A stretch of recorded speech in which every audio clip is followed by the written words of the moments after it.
Dore Gold is basically a propagandist for the real ISIS. So you're going to not see in Hatred's Kingdom how Saudi Arabia supports the new global terrorism. How, how this family is a Jewish family. I mean, not like most Jews that don't have their Semitic ancestry. This is an ancient Jewish family that predates these, the other 7 of the top 10 richest families in the world that are listed as Jewish. But this family is known, the Saudi family is known more for religion. They call it Wahhabism, but let's not blame Ibn Taymiyyah and Ibn Abdul Wahhab of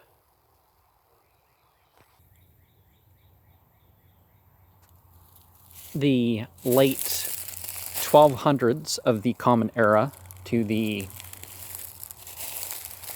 early 1300s of the Common Era and the 1700s of the Common Era.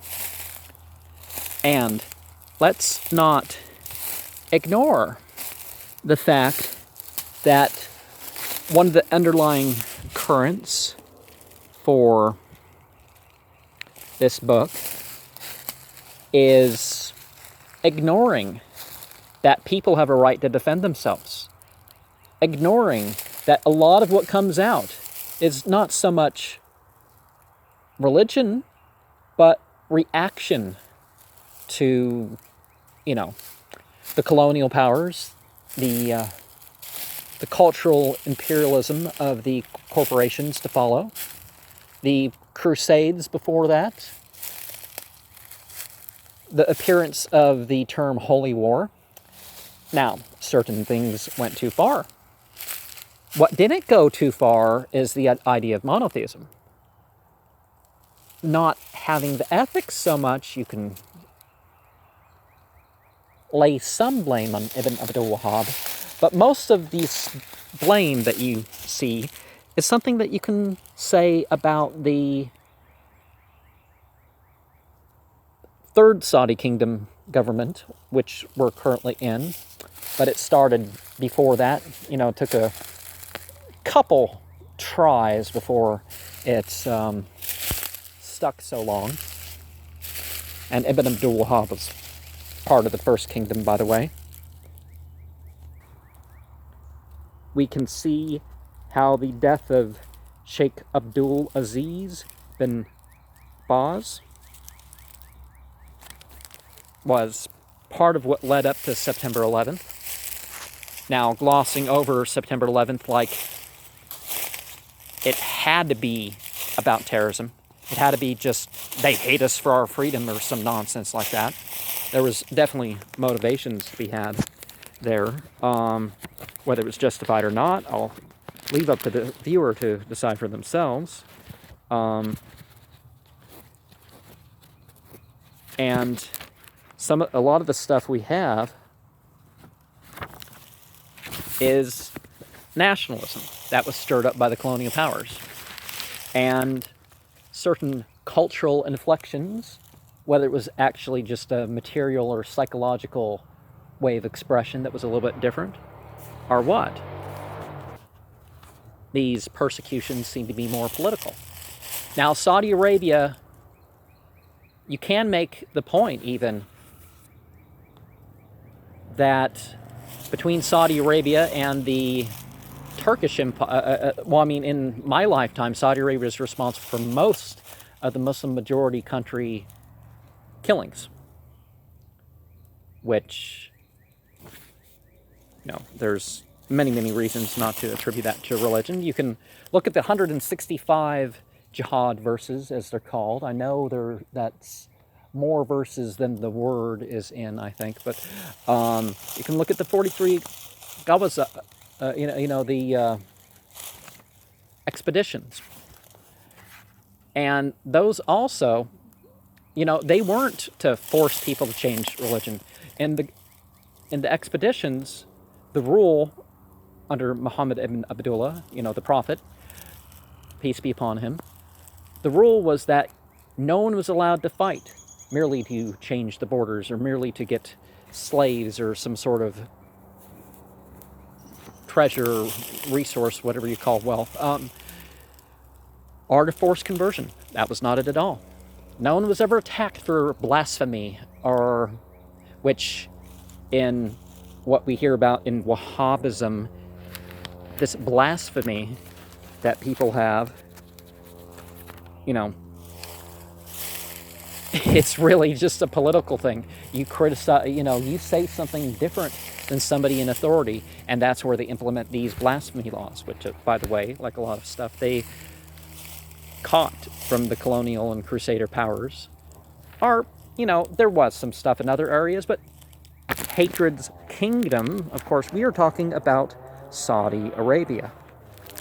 But they, fought the Hashemites and eventually had power there. And if we look at Ibn Taymiyyah, what did the Mongols do? What did the various crusades do? Now, I wouldn't, Rudy Giuliani, if we're getting a little bit political in this one, Rudy Giuliani was handing back the check because, the idea that there might be a cause, it's like, accept the $10 million to help, to have the people thing. It's actually a crime, far more than the Saudis that weren't involved in, that there's no link to. This involvement, people make too much of a thing about all the Saudi, well, what, there's like less than 50 people that could have been connected to all of that, and that could have been done as a police action, so there was no reason for any state-based war, right?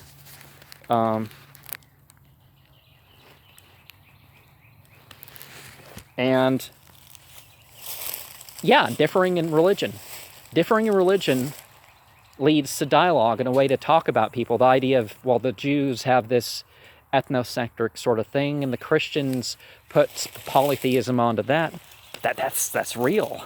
And whether you say that this belief is true or not, it's not right to go around and attribute that. And martyrdom. If people say martyrdom, well, define martyrdom. Instead of saying that you die violently, you live the heroic life. And if you have to defend yourself or others, you defend yourself or others.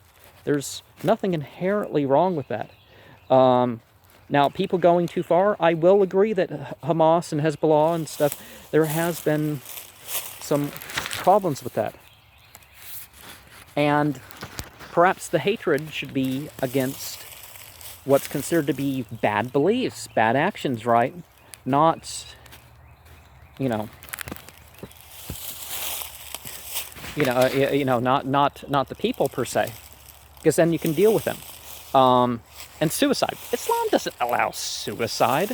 It doesn't allow attacking the innocent. And there's, again, Quranic beliefs and prophetic teachings that you could say to attribute with that. But the underlying thing here is, like in my political meme that I keep on bringing up, the underlying theme here is basically, well, I mean, you probably it hasn't been on my channel for a while, but this meme, nationalism. Basically, a flag that people think, a group of people that thinks it's about, maybe it is a religious flag, but it's been misused. I'm talking about the Daesh flag. I don't think this book mentions Daesh, does it?